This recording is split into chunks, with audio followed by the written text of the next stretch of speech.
It's three guys who combined to play 15 seasons in the National Football League trenches. Well, two guys. And Mackey, who didn't do shit. This is the O-Line Committee. Oh, let's fire this up. You guys are out of order already. This Let's start week one. There we go. There we go. Let's fire this up, dude. It's week one. You said it. We made week it. Week one, baby. Dude. 48 hours from this being posted, we're going to have real football. And not only is it real football, do you realize the first game, Ravens, Chiefs, are we not fucking excited? Like, remember last year was Lions, Chiefs, and we were like, yes. This is my first year. The first year I've ever played I've played fantasy for like 4 or 5 years now, and I've never got Mahomes, and I finally got him this year. I finally got him, and I was like, I'm going for it. Well, we did a keeper league, and someone forgot to put their keeper in, which was Mahomes, and I had the second overall pick, and so the guy at the first took CeeDee Lamb, and I was like, I can't not take him. Like, I just want to have him. I want to have Mahomes because he's going to win the Super Bowl again. He's going to light it up. So I got to take him. So I'm excited. I'm excited to finally have Mahomes, even though I hate the fact that now I have to kind of cheer for the Chiefs and just be there for it, but it is what it is. I'm here for all the keyboard warriors in the comment section that are going to judge you for taking a quarterback in your fantasy draft. That's fine with me. Why'd you take quarterback? I don't know, because he gets 25 points a game. Why wouldn't I fucking take him? He's incredible. Yeah, that Thursday night game is going to be insane. Ravens, Chiefs. It's at it's at Ravens, right? It's at Kansas City. It's at Kansas City for that. It's at Arrowhead. Yeah, the house that Taylor built. Let's get it, boys. Dude, speaking of that, can I just throw a mic out here real fast? Just real fast, because I'm already getting crushed for it on Twitter. The NFL hype video came out today. Anyone see that? Anyone see the NFL? They're like, we made it to week one. Sensitive. They had a hype video. You know what I'm talking about, Mac. They sent it out. I thought it was great. Taylor Swift is in it 6 times. 6 times. CJ Stroud, 0 times. How long is the video? Jonathan Taylor, 0 times. Dude, it's like a minute and a half long. 6 times. And she's in it like 6 times, dude. Yeah. And I'm sitting there watching it like, yeah, week one. And then I'm like, what the fuck? Why am I looking at this? Why is she on here? It'd be like Chiefs thing. It'd be like her and Brittany, like, woo. And then it'd like go some other players, and they'd be back to Kelsey, and she's kissing Kelsey. I'm like, it's not even week one, and I'm getting her shoved down my throat, dude. I can't keep doing this. I just can't keep doing it. That's fine. Ding me all you want. I can't handle it, dude. That. And now I have to cheer for the Chiefs because I picked Mahomes, or maybe I'll trade him away. Wait, did you see the report, though? You missed the report from Schefter. They've replaced the Chiefs Arrowhead logo with Taylor's face at midfield. Oh, yeah, might as well. They might as well. That's crazy. They might as well just rebrand, right? Chiefs / but you'd have to hyphen because there's no way Taylor Swift would ever take Kelsey's last name when they get married. They'll hyphenate for sure. She'll be Taylor Swift dash That's Kelsey. A great question. Or maybe Travis just takes her last name. I was going to say, what Swift. if he takes her name? Travis I would, Swift? Quite frankly. Yeah. I would. As long as there's no prenup, I'd for sure take that last name. What else you want? You want me to take my first name too? I'll be Taylor Swift too. That's fine. Just call me Taylor Swift. We're both Taylor They're both Swift. TS's, dude. Just TS squared. Let's go. I can't. Sell more merch. Let's go. Also, congrats to those two guys selling their podcast to Amazon for $100 million. That's just Jason Kelsey decides I'm just going to retire at the top of my game, and then I'm going to join the ESPN staff, get Robert Griffin axed. And then I'm going to sell my podcast that I started, 2.5 years ago for $100 million. That dude has had a hell of a year. How about that, man? That dude has had the last 2 years for that man has just been a rocket ship for him. Do you think he thought like 5 years ago when he's wearing a dog mask, shirtless at a Super Bowl parade, this is going to be where his I'll be honest, I don't think any of us did. Like, the rise of Jason Kelsey has been incredible just because centers never really got any love, and now here's one that's funny as fuck and can run really fast and like does funny shit. I hope he paves the way for O-linemen. I think, dude, Andrew Whitworth kind of started it on Thursday Night Football. But I hope Jason's the guy that just everyone opened their eyes like, what are you talking about? Mark Schlereth started it years ago. I remember watching him on NFL Live. He's not funny. Still, back then, there was very rare to see an O-lineman ever talking shit. Jason's the perfect combination of like McAfee with like the kind of outrageous nonsense, but he's also like got a little that Tom Brady X's and O's, like, and he can merge the two together so well. He's going to be excellent on TV. He's gonna be amazing. I can't wait to watch. Excellent Monday night. Yeah, dude. I got so just for the audience, and then we're going to get into who's the Mike, starting with a guy named Mike that you guys both know very well. Ooh. But going forward here, you're going to see this week's a little bit different, but we're going to give you 2 episodes this week. Mm-hmm. There's this episode, then we're going to have dumb football questions is going to become a separate episode. Yes. Longer. We're going to have some stuff. I'm going to throw out some dumb sort of current event questions and then audience questions. So you're going to have those, plus you're going to have multiple film breakdowns every week. So if you haven't already, click the subscribe button on the O-Line Committee YouTube channel. Y'all asked for it. You wanted more content? We're filming more during the season. Y'all asked for it? We deliver. We're here. It's going to be amazing. Ready. Dude, Amen. We've already been watching a ton of college film. I can't wait to be watching the big boys. I can't wait to be watching. So fun. Dude, I was watching on my iPad in my chair here. Just last night, like 10 o'clock. Fell asleep watching tape. Woke up at like 1 in the morning, and I was like, "Ah!" And tape was just running on the iPad. I was like, "Oh God, I gotta go to bed." Just whispering things. Twist. Right. Okay. Who's the Mike? Where we go around the room, we identify the biggest things on our mind each football week here. We know who the Mike is this week. We know who the Mike is this week. The starting Mike here, the Mike we're gonna. I don't know. This might take the whole episode by the time we're done, but Mike Zimmer is the first Mike out of Can you give him 8 dings for bus throwers? First of all, this entire article is nothing but a bus thrower. Just ding, ding, ding, ding, ding, nonstop. It's like a 21 gun salute, but with dings for Mike Zimmer throwing people under the bus here. So I'm just gonna read you guys a few quotes. It's if you want, it's Star Tribune, StarTribune.com, the main Minneapolis newspaper. I wasn't going the paywall for Mike Zimmer. I wasn't doing it. Sorry, that's why I'm here. That's why we just had you sending them to us. Yeah, I was Craig. like, I thought it was a parody at first. I honestly thought the quotes were fake. I thought they were like, fake Mike Zimmer on Twitter. Ha ha ha. Maybe like 5 days ago, I was going through the Instagram and a bunch of quotes came up, and I was like, "There's no way that any coach would ever fucking say this." And so then I start going through reading all the quotes, and I go, "There's really no way that any single person." And then the last one ended with, "And he was really mad at Paul Allen," and I was like, "Oh my God, this is real. This is all real." And I was like, "Mackey, is this real?" And you were like, "Oh, it's all fucking real." And there's more. And I was like, I am so excited to hear this. Nuts. So you guys played for Mike Zimmer, and I will say the timing of this is interesting in that he's felt this way for 2.5 years, but the Vikings were paying his salary to go away for 2 years after he got fired. Mm-hmm. So it's no coincidence now that his Vikings paychecks have run out. He's got a new job back with the Cowboys. He's a defensive coordinator. He can kind of say whatever he wants. And so on getting fired, which was January 10th, 2022. Mark Craig is the author. He says, the Wilfs delivered the official time of death on the Vikings' careers of Zimmer and general manager Rick Spielman on January 10th, 2022. Rip. Zimmer was crushed, angry, sleep-deprived, the rare coaching lifer who had never been fired until that point. And so they asked him, out of respect, hey, since we're letting you go, do you want to go at least address the team? And we'll give you like whatever you want to do here if you want to address the team. Mike Zimmer says, quote, "They asked me if I wanted to address the team, and I said, hell no. Those guys got me fired. I can tell you I have not watched one Minnesota Vikings game since January 10th, 2022. That's your first bus thrower. That's your first bus thrower right there. Bus thrower, for sure. For sure. I'm gonna keep track of these as we go. This is hilarious. We'll have a tally. We'll have a tally for the Mike Zimmer fine list, and we'll send it to him. Okay. So, then they get into Rick Spielman, the general manager. Now, for the first, so Rick hired Mike back in 2014. The first 4 years, great defenses. You guys were part of some of those teams. You guys were a very competitive team that eventually went to the NFC Championship game with kind of randoms at quarterback, right? Like Sam Bradford getting traded, and then Case Keenum came in. And then don't forget Sean Hill. He started a game. Sean Hill started Don't you forget Sean. Tennessee, baby. Tennessee, baby.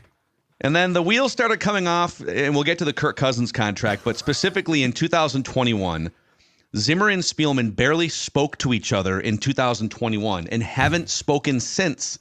Spielman has texted, but Zimmer hasn't responded to those texts. Petty fine. Leave him on red. Mm-hmm. The fallout began on draft day of 2021. Quote from Zimmer, "I walk in before the draft, and Rick is watching quarterback interviews from the combine. He hadn't told me anything about drafting a quarterback. Normally, he always kept me abreast of everything. He and I were always good. The first round, Rick tried to trade up for Justin Fields, Mike Zimmer says, and he hasn't done anything in the NFL. Ding. With the four third-round picks, Spielman selected in order, and this is now back to the author.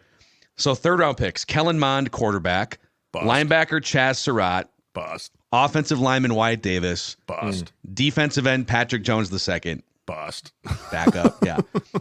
Zimmer was only there for the first pick. Quote from Zimmer, when he picked Kellen Mond, I walked out of the room. I left the building. I didn't even talk to him on the phone. The next morning, Rick and Mike talk. Rick That's said... a sensitive fine. Leaving the building? You left the building? That's an ultra. Back to Zimmer's voice. Rick said, are you mad at me? I said, yeah, I think you took 4 backups when we had guys there that I thought were starters. From that time on, it just kind of got worse between us. I'm not saying nothing was my fault. I'm sure there were plenty of things that were my fault. Lying fine. That's a hefty one. So basically, he was left out of the loop. Vikings drafted a quarterback. And by the way, on Kellen Mond, he said Kellen Mond played 3 NFL plays. I think 2 were bad. And I remember he was also asked about, like, hey, don't you want, like, there's a Green Bay game. I see him every day. See him every day. He's terrible. Yep. So Zimmer kind of distancing himself from a roster. On the Cousins contract, we're averaging 10 wins a year playing really good defense with some other quarterbacks who weren't as talented as Kirk. Self-suck. We then paid Kirk a lot of money and ended up having to get rid of some guys on defense and weren't able to sign guys that we perhaps needed in free agency. Like me. You know, they had to let me go. I was just too expensive. You know, I became too expensive as a 6th offensive lineman. They had to let me walk in 2018 to sign Kirk. It's unfortunate way of it goes. Casualty. It's just a casual. I'm just a Kirk Cousins casualty, man. It's a frustrating thing. That's why you don't like him. Jeremiah, like You're a casualty of his contract. Yeah, I knew it. I am. So the next part of this is so Terrence Newman was with Mike Zimmer. He's the man, dude. 3 different places. We Dallas, love Cincinnati. You could never. Man. He was one of my locker mates. He's one of the few defensive guys. Like if he would have gotten a fight, I would have went and fought for him. For sure. Right? Like if he would have gotten, if he would have fought Thielen or Diggs and other guys, I would have been over like, whoa, hey, easy, back off the old man, leave Tinu alone. Love him. He's the best. So here's the anecdote. So there was a story. Tyler Dunn from Go Long did a big expose on the toxic atmosphere in Zimmer's final days as head coach. And Terrence Newman spoke with Tyler Dunn on the record for that article and talked about, it was really bad. And Zimmer says, that one hurt me bad. Terrence was like my son. I called Bill Parcells about that one. Then I called Terrence. He said, well, that's how I felt, Mike. And Mike said, then we're done. So someone that you feel like is a son who says, you know what? Yeah, things got a little toxic and maybe you should look in the mirror. And instead of Mike Zimmer taking a deep breath and self-reflecting, he said, we're done. We're never talking again. Then Chris Boyd, who was just like a backup defensive, like a 5th cornerback on the roster, special teamer. And Mike Zimmer said, Chris Boyd, he said something about me. I'm like, dude, you had more special teams penalties than anyone I can remember. It's like the 5th quarterback. Chris Boyd sees this, goes on Instagram and says, damn, Zim, out of everybody on the team, I loved you. I still do, and that won't change. You believed in me, and I'm nothing but grateful for it. Heart hands emoji. That's him saying, I'm still in the NFL, and maybe we'll play for you one day, so I can't say shit yet. I'm going to backtrack my previous statement. That's what that is. And then 2 last things, then I'll shut up and you guys can run with this.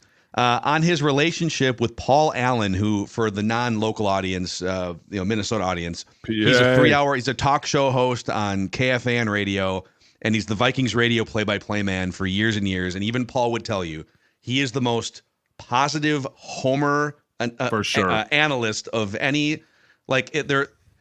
People make fun of him for being positive during a 3-win season, right? Yes. Like that's who he is. He's amazing. So players weren't the only ones to feel Mike Zimmer's sting. KFAN radio personality and Vikings play-by-play announcer Paul Allen used to co-own a racehorse with Mike Zimmer. Zimmer bought him out after Paul Allen said that Zimmer snapped during a famous sideline exchange with Kirk Cousins. It was after a game-winning field goal against the Lions, and they were like, I remember that. Yeah, like they were going to fight. It was weird. It was very awkward. And Zimmer said, "quote Why do you got to talk about me? Unfortunately, I hold grudges. That's just who I am." And then he was asked, ultra sensitive. Do you think you'll ever get another head coaching job? And Mike Zimmer said, "quote Guys with worse records than me have gotten second chances. I don't see it happening because of my age. And now teams also want whoever can coach the quarterback. It is what it is." That's a lot. I couldn't believe it. When I was full reading, rogue. he went full rogue. He saw Tua throw Flores under the bus. He's like, "Oh, this is the thing. We're doing this now. All right, line them up. Who's first? Rick, you're first. Pow, right in the head. Kirk, you're next. Pow, right in the head. Terrence Newman, take a seat. Pow, right in the head." Like, it was, he not one time in that article took blame for anything. Nothing. Like, not one time did he say, besides like, well, maybe I didn't do anything wrong, but he never once talked about how he wished he would have done something differently. Maybe I should have handled this situation differently. Maybe I should have went to the leaders on this. Maybe I should have done that.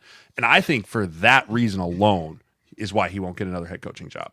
Not because he's old, not because of being that, but just the sheer fact that so many head coaches nowadays are. And Bo Pelini used to say this all the time, and I have so much respect. He would say, "I will never point the finger at the front of the public. I will always point the thumb." Right? He was always point the thumb, never point the finger. He goes, "Now we get behind closed doors. I'm going to tell you how it is." Right? And I'm going to keep it very real. He goes, "But at the end of the day, I wear head ball coach. That's my job." Right? And so whatever product we put out onto that field, I signed off on 100%. Now, with the GM and stuff, it gets a little bit more difference, but I think it makes complete sense now why everything was in so disarray at that point. If you have a GM and a head coach that don't speak about roster or anything like that, you're dead in the water, completely dead in the water. And I mean, you can say it started in 2021, but reading that article as I read it, it sounded like the relationship 100% fractured in 2018. When they signed Kirk Cousins, that was the fracture, and it never mended from there on out. Which means that we were all kind of right. Because remember back in 2018 when we were like, there's no way Zimmer likes this guy. And Zimmer's like, "Oh, I love him." Everyone's like, "Yeah, they get along." And I was like, there's no way they could get along. Because Mike's too much of a hard ass and Kirk's not hard at all like that. And Mike wants everybody to be hard. And that's his problem. It's exactly like Jay said. It's not because you're old, dude. Being old has nothing to do with anything. Pete Carroll was old as fuck, but he treated everybody with a ton of respect. I'm not kidding. I mean, I love Pete to death. Like, I would fucking He was fight old Pete. as balls, man. I mean, Jim's not young. Jim Harbaugh's not young. Dude, they're old. But you know what they do well? They're positive guys all the time. And even when there's a shitty situation, they're like, "Hey, this is going to be okay. We're going to fight our way out of here." It's exactly like Jeremiah said. It's not the finger pointing. It's the, "Hey, I'm going to get us out of here. Don't worry. I'll figure this out for us while you guys are resting," or whatever it is. But when you go in every day, to have a guy like Terrence Newman not respect you says a lot. I'm sorry. A guy that played 22 years that every single person in this league fucking adores. Like, remember we saw him out one time and he just looked so chill and he was just like, "Hey man, I'm just having a good time. All right, guys, I think I'm going to leave." And it was like, Dad? Guy's 22 fucking years. Like, are you serious? Like, he's just that guy. And for him, and Terrence and I were locker mates and we talked a lot. And there was a lot of things that bothered Terrence and the same things that bothered me. It's the respect factor.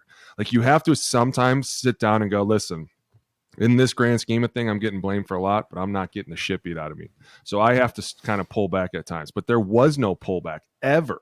There was never a time that it was like, this guy's going to be chill. Even after wins, we were still getting cussed out. And it was like, it's not supposed to go like this. I'm not to say that maybe Jay and I didn't see the writing on the wall. I mean, we're not fucking stupid. We went into that season and we started losing guys really quickly. And by week five, we were 16. like, okay. We're talking about 16. Yeah, we're like, we're in trouble. We're in a lot of trouble. We knew it. But one thing we didn't want to do was give up or give in or start pointing the fingers early, because we know what happens when you point the finger early. Instantly, the team's going to be like, "Oh, we're playing this game? Okay, cool. Well, then we're just going to do it too. You're to blame. You guys are all to blame." And everybody just kept pointing at us. And it was like, "Hey, we're going on third string, fourth string guys." Like, we brought guys in week 12 that were playing week 14. Yeah, dude, we brought Jake in week 5. He was playing week 6 and hadn't played in 2 years. We brought another Rashad Hill in late in the season. He started a game. And it was like, we're just not doing well. And instead of being, like he said, a quarterback coach that's like, "Hey guys, it's going to be okay. We'll figure it out. We have options. We can do this. We can turn to this." It was like, "Well, this just fucking sucks." And it's like, okay, well, help us out of here. He's like bailing. That was my sense is, You know what's amazing? Like, I'm reading through all these quotes, and there's a lot of things where if you're just looking, is he right or wrong? He's actually right about some of this stuff, the Cousins contract, the drafts. But, yeah, for sure. But like, your job as a head coach isn't to prove to everyone from an ego standpoint how right you are. And okay, was the offensive line in shambles in 2016 and a bit of a problem? Okay, yeah. But it's not your job to make it known and create some separation and say, just so everyone knows here, it's not my fault. These guys are the ones that, but that's how it was. It was always like, our defense is just the greatest offense. You suck. And it was like, these kids don't. So you're the head coach. For me, like, who wants to play for that? That's his whole offense point. too. I had a different view coming in because I was only in my second year when I came into Minnesota, right? So I came from Mike McCoy, an offensive guy through and through in San Diego, right? And it was all about the offense. It was all about Phillip Rivers, and it was all about, hey, we're gonna go as the offense goes. Defense, like, I mean, Phillip's pregame speeches were always like, offense, just score one more point than the defense gives up, we're gonna win the game. I was like, yeah, that's sweet, that's pretty obvious, but like, that was kind of the mentality of that team. And so then when I got to Minnesota, it was so polar opposite that the offense was literally the redheaded stepchild of the entire team that I just never felt confident, like, as an offense, not as an individual, right? But as an offense, it just felt like we were walking on eggshells all the freaking time. And it just compounded year after year. Even in 2016, North Turner leaves in the middle of the year, right? Or fired or whatever you want to say. And we still, like, we're battling. I mean, we've got guys in there trying to figure things out as we go. I mean, we've got receivers going down. We got people all over the place, and we still fought and fought and fought. And we've got Adrian Peterson throwing us under the bus, and we've got all this going on, but we never gave up, and we always fought, but it almost felt like we were fighting against ourselves. Right. Like, so many times we would go sit in that O-line room and be like, boys, we have no one with us besides our quarterbacks, our running backs. Like, it almost felt like there was a division amongst the team where the defense just looked at us like, just don't fuck it up and we'll try and figure it out. It was never once like, we're behind you, we got this. And it was just a culture that was created there. And listen, I don't want to shit all over Zim because he did give me an opportunity. He traded for me, him and Spielman. Like, I have a lot of respect for them. But this article just really rubbed me the wrong way of the fact that he just took no accountability. And all he preached at us for years was be accountable for your actions. Right. Be accountable. I can't think of the amount of times he said, be accountable. And there was just zero accountability in this article coming from Zim, throwing Spielman under the bus, all that. I mean, just such a bizarre thing to do right before the season. I really don't understand it. But also, isn't Eric Kendricks back with him in Dallas? Yeah, that's part of this article too, because Eric Kendricks is the one that Eric didn't hold back at all either. No, he's on the record from 2.5 years ago saying that it was a fear-based culture that everyone was living in. And so Mark Craig, the author of this, asked Eric, hey, you're back with Zim now, that whole fear-based culture thing. And Eric Kendricks said, yeah, I mean, we had to have some conversations before Zim stepped into this job. And I told him, listen, man, like, that's how I felt. That's how it was. It doesn't mean that we can't make it different here and work together. That is, dude. So we're just gonna cut people out of our lives that we respect that have, hey, I've got differing some thoughts opinions for you. Now, maybe Zim might argue, well, dude, just come to me. Don't go through the media. But, you guys are all public figures in the NFL. You couldn't say anything to him, dude. There was nothing to say, and that was the whole problem. And, like, you look at this article now, and he's like, well, I'll never get another job because I'm old. No, you're not getting another job because you're throwing everybody under the bus again. And instead of just saying, hey, it was a shitty tenure and things got fucking crazy and it is what it is and we moved on, you're like, really, it wasn't my fault. It was everybody else's fault. And by the way, I don't talk to any of these people anymore because they said the truth about me. Like, it's like, dude, that's so petty and annoying. And I don't think that Kendricks is wrong. I think the one thing that everyone's learning in this is that you have to be careful. And I learned this early in the NFL. Is like, if you're going to say something about somebody, know that your roads may cross again. And you have to be prepared to handle that, because that's a fucking tough thing to say something about somebody like that and then be like, you're my boss again. Like, you've overstepped the line, and now you have to go back. And I'm sure the conversation was quick. Like, yeah, dude, you were a dick.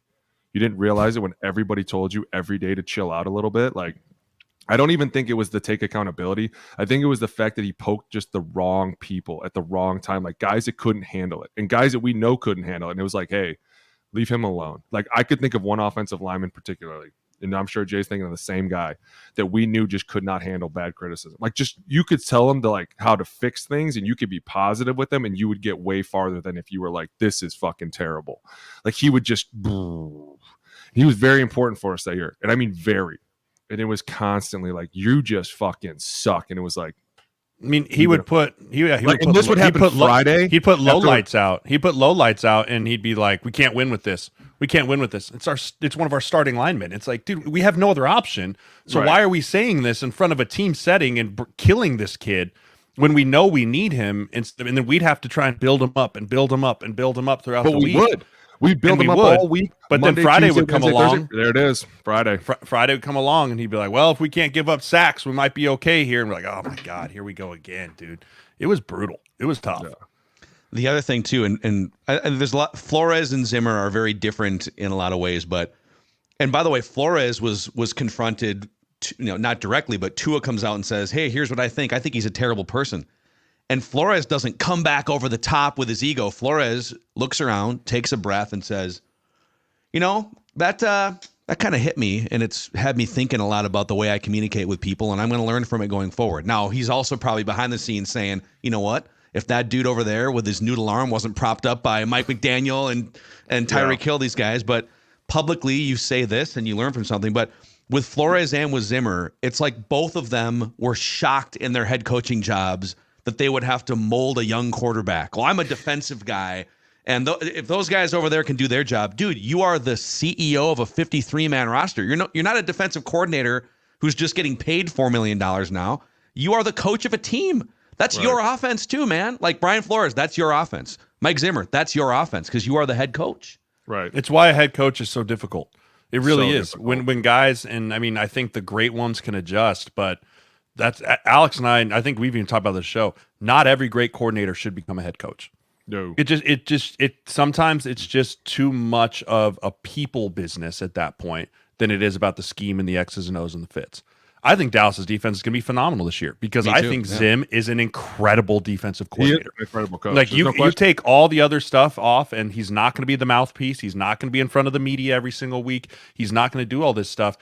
He is a phenomenal when it came to, I mean, practicing against him every single week, you were like, dude, we're going to kill this quarterback, right? He's going to murder this guy. He's going to have this scheme set up. He's going to have checks for this. I mean, it was just incredible. He never was able to put together the X's and O's. And towards the end, I mean, towards the beginning, we were winning games, and towards 17, we were winning games. Things were okay. But you could just tell once like 18, 19, 20, 21, when things started going off the rails, there was never a lock the doors, let's cohese, we're all in this together. It was very much put up a wall. I'm going to handle defense, DiFilippo, whoever else we want to bring on offense. Just make sure you don't fuck everything up and we'll be fine. Yeah. You could tell it went off the rails quickly. And then from a Viking standpoint, lesson learned, if you are a general manager and your head coach is putting up warning signs saying, hey, this huge personnel move that you're about to make, I don't know if I like this. I mean, Zimmer was putting up the Cousins warning signs. You might want to get on the same page, GM and head coach, before you make a franchise-altering decision. I will say a lot of that falls on Rick too. Like you guys both have to be cohesive, and there's a reason you both got fired together. It was because the owners came down and were like, "Listen, you both think you're in charge, but you're not. I'm in fucking charge, and I don't like the way you two are operating." Like these owners, we would see them, and they were not smiling a lot. Like they were very fucking straight faced and very like looking at you like, "What do you do here, huh? What do you do?" And you were like, "Fuck, these guys are not messing around." But if you were to look down, right, like you own $1 billion team. And you look down and you see the top two guys not talking and not getting along, I'm sure that the Wilfs came to them and were like, listen, you two need to fucking settle this shit. You need to figure it out. You need to talk to him. You need to get over this. And I'm sure that Zimmer being in a spite and holding the grudges that he fucking holds, which is another terrible thing to have as a head coach, was probably like, no, we're good. And they were like, then you're both out. Like you cannot work here together if you're not in cohesion. Like you think about the way Kwesi and KOC work together. Like they seem like they're always on the same page. Whether they are or they aren't, they always seem like they are. And that's a great thing. It's a great look for the team because then you know those two are always talking to each other. Well, I mean, look at the successful franchises in the NFL right now. All of them have GM and head coach cohesion. Oh, absolutely. Every single one of them, right? Kansas City. I mean, great job. They figure out what they want to do for the contract wise. You go to San Fran, the way that Shanahan and Lynch are figuring out that roster together, right? And it's why you see so much of these teams that have good cohesion from those two positions have success because everyone's on the same page. Right. If you have two different philosophies from a GM and a head coach, it's impossible to build the right roster for that team. It's just impossible. Agreed. 100%. I mean, another great example was when I was on the Niners. We had a great thing going and everybody was friendly. And then the minute it started being more finger pointing, everything just explodes. Like the top two guys always have to be together. And it's weird how you can tell as a team when they're not. Like you're like, oh, these two are riffing. Like it's the way they approach each other. It's the way they don't say hi to each other. You're like, oh, they're pissed at each other. Watch this. I'm going to get mom to be so mad at dad. Like you're just like, I'm going to poke one of them. Right. But the minute they're together, you're like, oh man, these guys are looking at me. I should probably just take my tray and get the fuck out of here. All right, here we go. Back to work. Like you can tell everything, and it's crazy how it's coming out now. You're right, and I don't know what the whole.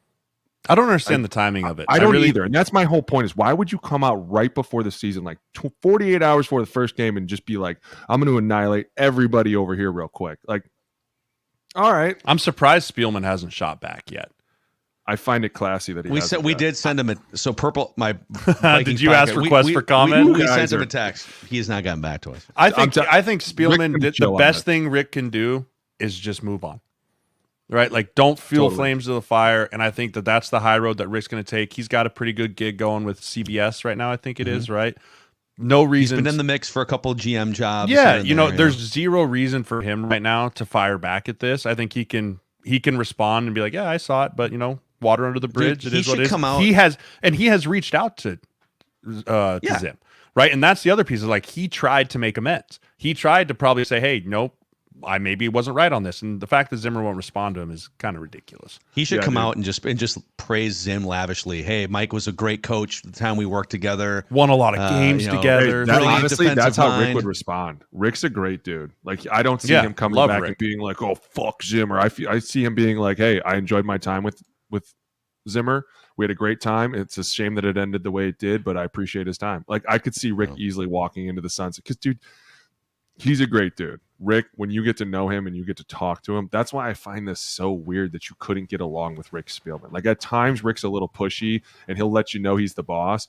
But when you have an equal co-role with him, it's easy to be like, dude, Rick, what the fuck are we doing? No, why would you take Kellen Mond? Like we could take somebody way better than that. Like I don't know. I think you're right. I think Zimmer backed out. We did pay for that draft class too. That was a big reason why we didn't. I think that we struggled down the stretch is when you miss on multiple draft picks that are high like that, it's really hard to build a team when you're paying your quarterback as much money as you are. Mm-hmm. We talk about all the time. If you have a quarterback on max contract, you have to hit on those rookies. They have to be contributors. None of those guys really contributed hardly at all. Yeah. No. So, rough. Give me another mic or two before we get into a couple. I've got a mic. Give me your mic, Jay. We're talking a little bit about pettiness here. I love because Jamar and Jefferson are boys, right? They've been boys back since their LSU days. And if the reports are true, the fact that he's asking for one penny more than Justin Jefferson is hysterical to me. I think it's so funny. And it reminds me back of who was it? Was it Bakhtiari? Was it Trent Williams? When they kept one up each other and Trent had made like 10 grand more than Bakhtiari, I think it was, just to say he was the highest paid left tackle. And I just think it's so funny and so petty. And I do think the Bengals probably get it done here before week 1. But I mean, sounds like Jamar is planning on missing games if he's not getting paid. He hasn't practiced yet. It is Tuesday. Yeah. It's Tuesday. It's going to be very, very interesting what happens up there in Bengals. The other piece of it, he's only in year 3. Yeah, usually and that's the hard part. It's usually the next year that you play hardball, and that's just fascinating that he's willing to draw a line in the sand right now. But I think it's because him and Jefferson have that little bit of that brotherly rivalry that goes to it. He also saw Jefferson go. So Jefferson almost got a deal done after year 3. And then, a month and a half into the season, hamstring injury. Now, he still winds up, after the injury, getting the most money that any non-quarterback has ever gotten.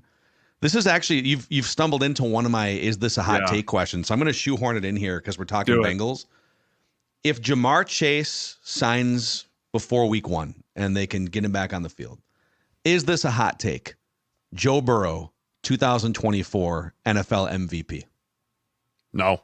He'll 100% put himself in, as long as he can stay healthy. 100% will put himself in contention for MVP. He is too talented. He has too many weapons around him. If Jamar's out there with T. Higgins And, I think Chase Brown's going to have a breakout year too. The second-year running back out of Illinois. I think he's going to have a big year too. I mean, Joe Burrow is 100% a top 3 quarterback when healthy. Oh, yeah, and if you're a top 3 quarterback, you're automatically going to be in MVP contention. It's now the best. It's not an MVP. It's the best quarterback in the league. That's really what it comes down to. Well, the odds right now are Mahomes number 1, Josh Allen number 2, Burrow, Jalen Hurts, C.J. Stroud, and then Jordan Love, Lamar Jackson, Brock Purdy, Dak Prescott, Aaron Rodgers. So there's no MVP, also top quarterback. Yeah, also top quarterback. No, I agree with you, but I think it's like you said, it's going to be interesting if they can get the deal done, and does he play, and how much time does he going to miss? I mean, dude, it's not easy to just show up and start running routes and start running as fast as you can. Like, that's going to take time. But I think you've stumbled on something even more interesting, is the 3-year deal. Because like you said, normally people wait till after this year to get it done, and it's such a weird thing to dig your heels in. Like, I want to get paid right now, and I understand injuries out there, but like, I think sometimes guys overlook a holdout, and they're like, I'm going to win. I'm the best player on the team. But all of a sudden you forget you're resetting a precedent. Like, dude, you haven't played that long to get a new deal. And if you do this early, then everyone's going to be able to start doing it early, which is why the NFL is probably looking at this going, hey, you guys better be smart, because if you pay him now, every other guy is going to come in early and go, I want to get paid. And everyone's going to have to do it because the precedent has been set. And that's why I'm kind of looking at this getting a little nervous.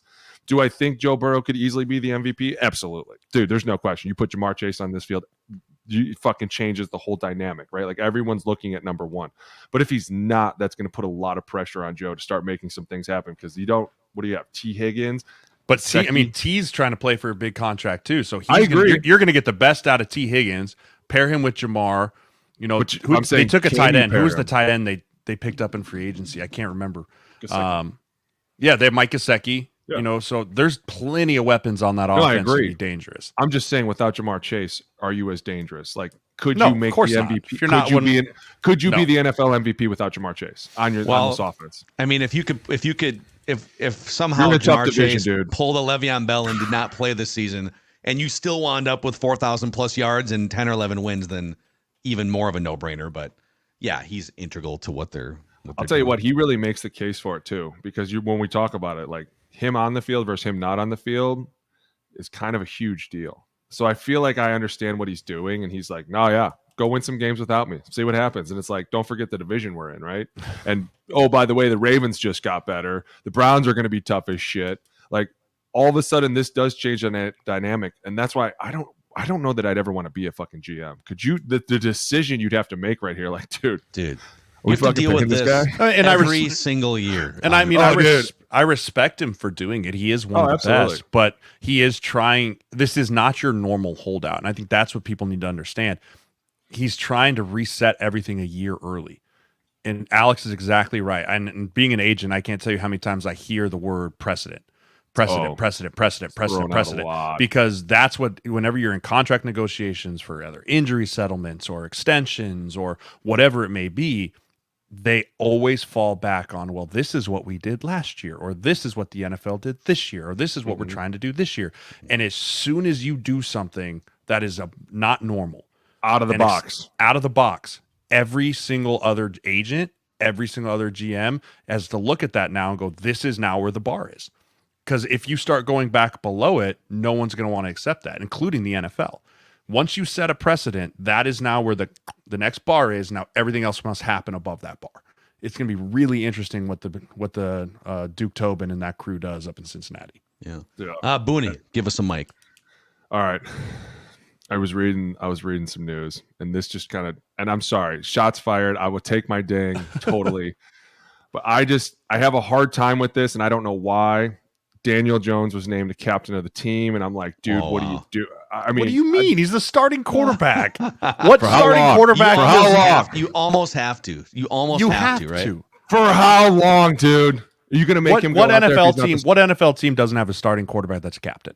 Is Mike Zimmer the head coach for team? Because he definitely would not let him. Was Kirk the captain in year one? I think he was. Always. Oh yeah, for sure. I mean, Caleb Williams already got named captain. Dude, Kyler Murray wasn't a captain, right? Oh, I don't think Kyler was his first year. Dude, I don't think he was. I think that was actually a story too. Yeah, I don't think he was. I don't know. I just found it interesting. I just the whole dynamic. You You paid him a ton of money. You had no choice but to plant that C right on his chest. You remember seeing that interception though, right? Like the one where he was going down and he threw it, and I was like, "What are you doing? What are you doing?" I'll be really curious to see what that Giants team looks like this year. No Saquon. I'm telling you, curious. I'm already crying for them. No Saquon. That was such an outlet for them, and this is why I think Philly is going to be interesting to see this year, especially if he can stay healthy. Dude, if Saquon can stay healthy, he may have better numbers than you. Want a hot take? If Saquon Barkley stays healthy for all 18 games, he has a better stat line than Christian McCaffrey this year. Oh, I would easily take that. I would easily take that. If he stays healthy for all 18 games this year, he is RB1 of the entire NFL. Did you see who just won the right guard spot over there? Who? Mackay back then. That's a massive offensive line. 6'8", 360 pounds next to Lane Johnson. And then you got Jordan Mailata, and you got Cam Jurgens in the middle. Landon Dickerson over there. By the way, that offensive line weighs over 1,500 pounds. Over 15. It might even weigh over 1,600 pounds. That's why I am with you on this, and I would be willing to bet a steak and a beer on it that he would have better numbers. Dude, I think if he can stay healthy, that's the caveat. Mackey, this is us versus you now. Well, do you think, Mac, do you agree with us or not? You can jump on board here and we can just all go out for a steak and a beer. Yeah. Hold on. Dude, that was going to be my next mic. The fact that this dude is so big. Get it on the whiteboard. Get it on the whiteboard. So what is the official steak and a beer proposal here? My steak and a beer bet is that Saquon Barkley, staying healthy, all 18 games, will have a better stat line and better stats at the end of the year than Christian McCaffrey. You know, I'm not gonna fight you on this. I'm not gonna fight you because McCaffrey is coming off workload. I mean, he carried those guys.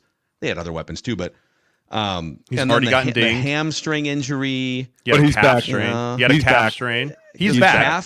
He's going to be healthy. You don't want to do the practices. Yeah, he's going to be back and he's going to be healthy. But I think if you look at the history of Christian McCaffrey, it's usually like amazing year, gets dinged. Amazing year, gets dinged. I'll be really surprised if Christian makes it through all 18 games this year, just with the fact of how much his body has gone through. Versus Saquon last year, missed some time with the ankle, right? And then had some time at the end where he got dinged too. He's primed. He's ready. He's behind the best offensive line he's maybe ever had in his entire career. And he's still one of the most talented backs in the league. Here we go. Here's what it is. Here's the steak and a beer. He's going to be the #1 leading rusher this year. If he stays healthy. But that's a different. That's different. That's a different thing than I'm saying. Because now you're bringing in all the other. Now you're bringing in. I'm bringing in everybody. I'm bringing fucking everybody. You're bringing in everyone. Everybody. How about this? This could be it. He's the number one. He's the #1 fantasy running back in the NFL. Because that would mean that he has the most touchdowns, he has the most yards, most catches, all of that. Brees Hall might have something to say about that. I'll say that if he stays healthy, he's the #1 fantasy running back in the NFL. You down with that, Mackey? I'll go against you. You'll take the field. You have every other running back. Yeah, you can take the field. I'll take the field. You take. I just went from without doing anything. I just went from just getting Christian McCaffrey versus all of the other running backs in this bet. Okay. Yep. So Jay, I'm a Saquon believer, man. I have a lot of respect for him. I'm out, dude. Mackay Becton at right guard. Do you know what's going to happen when they start running fucking? So you guys zone? are in this together, okay? Yep. I'm all about the Eagles. I'm all about the Eagles run game. So it's going to be so much fun. We'll see who drafts their run scoring game first. fantasy running back. Depends who gets the first pick.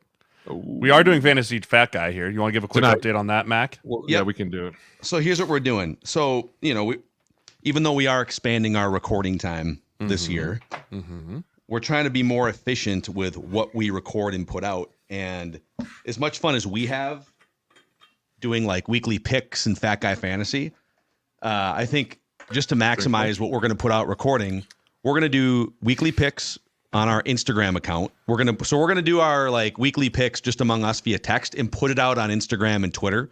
So follow O-Line Committee, Instagram, Twitter, social media, anywhere you can find O-Line Committee. And then for the Fat Guy Fantasy, we will do the draft ourselves via text, and then we'll put out the results and just talk about throughout the season. We can talk about our teams and do updates that way. I know that there's probably some of you sickos that would love us to like do an hour-long Fat Guy Fantasy draft on the show, but we're just like, we're not going to have time to do that. Nope. But we will do it, and we'll keep you guys posted throughout the season. So. Yeah, a lot of Jay, you're going to get the first overall pick since you won the honors of winning last year. So you're going to get the first overall pick. That means you That's should how it go works. last. That's not how the draft goes. When you win, you go last. Not in the socialist When you NFL, lose, you maybe, go but Socialist, not not in the you go- capitalist O-line When committee. you lose, you go Just first. because you sucked last year, I don't want It's to like hear a it. circle. Just because you don't know ball. Okay. Do it. Get sensitive. Do it. Get sensitive. I saw the eye roll. Yep, sensitive. Staking a beer right now on my team, destroying both of yours. You haven't even drafted yet. I don't even give a fuck. My team is definitely winning. All right, put it on there, Mac. You and I Put it versus on, Mac. Boone. What was we're this gonna, one? We're going to be eating good. That his fantasy team beats us. That he takes first in yeah. Fat Guy Fantasy before we even Go. draft. Let's go. Not even worse. All right, I have one more hot. Is this a hot take? do And it. then we'll wrap episode 1, and you guys will see episode 2, dumb football questions. But so on Friday night, we've got a game in Brazil, in Sao Paulo, Brazil. We got the Packers and the Eagles. We got 3 games in London. Basically, every week in October, we got a game in London. And then we have the Munich game. And then I see that there's been a fixture added to Madrid for 2025. I also saw a memo to Packers and Eagles players basically saying, Don't wear green. don't wear, just Don't wear just team stay colors. Stay in your Stay hotels. inside. No eye contact with anyone. Strap your fanny pack to your chest. Right, like don't do If anything. you get scared, grab it. Just pretend Yeah, to grab it. don't- They'll run We've away. been in Mexico City. We had turf issues a couple years ago. So is this a hot take? The NFL needs to calm down on the international games.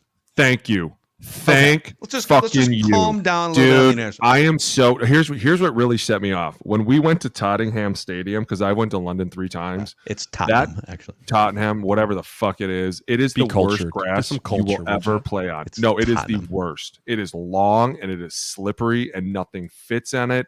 Like you just can't grab ground. It's terrible. And then not only that, but you're over like going over there is cool because you get to see new things. But I was watching the who was it? Florida State had to go to Ireland to play a game, and they ended up losing.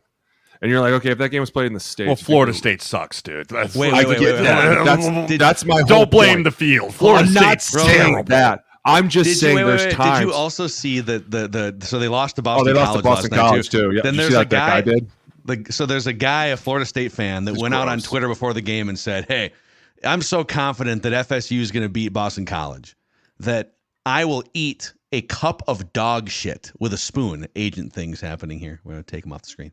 He's on the run. I will eat a cup of dog shit with a spoon. He has deleted all of his social media. He's on Everything. People are trying to find him, dude. You need to be held accountable, and you need to eat. You need to eat that dog. Accountability. Oh, listen, my whole point was when you go over there, it is really cool. And I'm not saying it's not, because it was awesome to go over there. When they put you out there, they put you in the country, like way in the country, so like an hour and a half into the country. So you are in the middle of nowhere. So it is beautiful and green. They put you in like these castles, but you go lift in a trailer. You go get changed in a trailer. You walk through the woods to go to a field that isn't cut, that has potholes, that is like, we can't even really do much of a walkthrough out here. Like it's hard to go from I'm at home, I go from my turf field to my locker to my all these things to now for a whole week you're eating boiled chicken and you're like, hey, I just want a black and blue steak, and they're looking at you like, what the fuck is black and blue? You're like, listen, you don't even have to cook it, just give it to me, okay? And like, you're like, everyone thinks we're gross. People are constantly like, oh, you Americans are always so aggressive. Like, okay, well, the fuck you want me to do? Like, I'm playing a game that's beating the shit out of another guy. Everything is just way out of We're not your wearing element. scarves, okay? Right? This is American football. And then you get there and you're exhausted because everyone's just trying to keep you up the whole time, and you're like, I'm so tired. And they're like, you got to stay up for 12 hours, and you're like, this is a lot to play a fucking game that we could have just played at our own stadium. Like, I understand what the NFL is, and I was talking to my neighbor this weekend. Shout out to Mike Mohan, because he made me eat a filet this weekend. Because remember how we said it's not a steak if it doesn't have a bone? So he made me a filet. But dude, like the filet used to have a bone. They just take it phenomenal. off. It was phenomenal. So it was awesome. I take back my words. Fillets are great. I know I couldn't believe I'd say that, but we were talking, and is this a hot take? Fillets are great. Yes, that's. Oh no, they're fuck. I haven't had filet in 10 years. So we were talking about the NFL a little bit, and I was like, the one thing that's so interesting is the NFL really isn't about football. If you really break it down into what they do, I go, they are a media company. That's what they do. They sell amazing products in all different facets. Now you've taken all of our products over to the UK and been like, how cool are these? And now everybody over there is like, oh my God, this is awesome. So now you have people over there buying. And now we're going down to Brazil to be like, look how cool we are. You guys should buy some stuff. And we're in Mexico. And it's like, at some point, I understand what they're doing, but it's a fucking lot. Like, you're asking guys to fly across the Atlantic to play a fucking football game and then fly right back and then be like, can't believe we lost that fucking game. And you're like, I can't believe we flew over there for a fucking game. Like, it's just, it's a lot. I get it too. And they're looking too at the NBA. The NBA was much more global throughout the 90s with the Dream Team. And then what happened was young kids in European countries and different countries decided Serbian players decided I'm going to play basketball. And then they start infiltrating. I feel like at some point, if we can't get a German wide receiver to catch on, or what's the point? Are they? You're missing the point. Is, like I said, they're buying merchandise. They're seeing what we're doing. But they're all of a sudden watching videos. So the Jaguars game in October is what hooks those fans more than watching. Because all of a sudden they see football live. Well, here's and they the thing. Wow, this is amazing. Alex, you remember too when you go over to London, there is every NFL jersey in the stadium. Oh, right? It's not like teams. It's we played the Browns, and you saw Chiefs and Bills, and they just want to come see an NFL game. It has nothing to do with fandom. And at the end of the day, the NFL's a money-making machine. That is the priority, bottom line, number one deal. It's not about player safety. It's nothing about that. It's about how do we make more money as an organization. Oh, we go international. We're bringing entire new audiences in. We're bringing all this stuff. Because guess what? Guess who wants to buy Sunday ticket now? Some Yahoo sitting sipping his tea in Yachtingham or whatever you want to call it. Tottenham. Stadium. Right? Okay. And then in Spain, if all of a sudden you have an 8-year-old boy that goes to his first NFL game, you don't think that he's going to say, Dad, I want to watch more NFL. Oh, well, I guess we better buy Sunday ticket on YouTube, son. Right? I guess we better do this. It just compounds. The more eyeballs you can get on it, the more money you'll make. And so I don't think we'll slow down at all on the international stuff. As a player, as a former player, I absolutely wish we would. As an agent, I wish we would. All of that. But as the NFL looks at it, they have zero reason not to until it stops making money or something bad happens overseas. Yeah, Jordan Love, only thing, stay in your which we don't ever want to happen. Which we never, ever want to happen. Dude, but that would be the only thing that would derail this. Now, I will say this. The only other thing that has really helped the NFL push themselves farther, and I remember hearing this a lot in the NFLPA, was they're not so much targeting boys or men anymore as much as they are moms. Because they know moms are the ones spending, and who has now jumped into the NFL scene? Swift.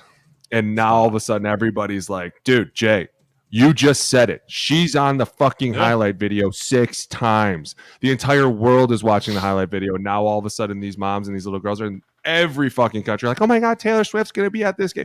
Dude, they are literally fucking making money hand over fist right now. I got hooked when I was a kid on a VHS tape entitled NFL's Greatest Hits. Yeah. And it was guys like Jim Plunkett getting decapitated by Lawrence Taylor in the 80s. That's Dude, who what watched got the me Steve hooked Sable? on this Did you watch Steve Sable film? Yes. Oh, NFL films. I used to come home every day from school. My brother and I would watch it, and they would show the old grainy film, and then they would do the interviews with Steve Sable himself, and you were like, this is incredible. I was like, those Super Bowl highlight 30-minute things during. I watched every one of those, and I remember thinking these are the luckiest guys in the world. And they would just be getting yelled at in these videos, and the shit beat out of them. You'd be like, God, I just want to be that guy. So, anyways, I just feel like let's take a deep breath and calm down a little bit. But Mackey's hot take was we need to chill out on the international game. I agree. Jay, you know how I feel. I can't stand doing that shit. I agree with you, but you have to remember at the end of the day, we are nothing more than pawns in a game. Oh yeah, you guys are going here. We were like, okay, we'll go. Yeah. Can we at least sit first, dude? I will shut up. Check this out. Listen. I know now it's different, but when they first started going to London, I was young. I was a young player. And we went to London the first time. We all had to sit in the fucking back. The back. We sat in economy. The entire football team. The owners sat in the fucking laydowns. The head coach sat in the laydowns. The media staff sat in the business economy, and we all sat in the back. They closed it, and they were like, "We don't want to see anything or no." I mean, guys were sprawled out on the floor. It was a 14-hour flight, and then we had to fly back to Frisco. It was. That's the thing. West Coast all the way over to. Oh my God, it was Germany so bad. And I will say we went again like 4 years later, and they put us in the front, and they got the lay down beds, and it was such a different experience. We flew Virgin Airlines, and everyone had the lay down, like your own cot, your own like section. That's different. Richard Branson's massaging your feet the whole time. It's great. There was a little bulkhead where it was like a secret door that you could go in, and it had like 6 extra little beds, and we were like, "What the?" And then it ended up being like a little party room after the game. It's insane what happened. No more parties anymore. Thanks, Brandon McManus. No. Yeah, way to go, dickhead. We got to run on this episode. There will be a second episode, Dumb Football Questions, on your feeds. Jeremiah Sirles, Alex Boone, Phil Mackey. Welcome to week 1, gentlemen. The O-line committee.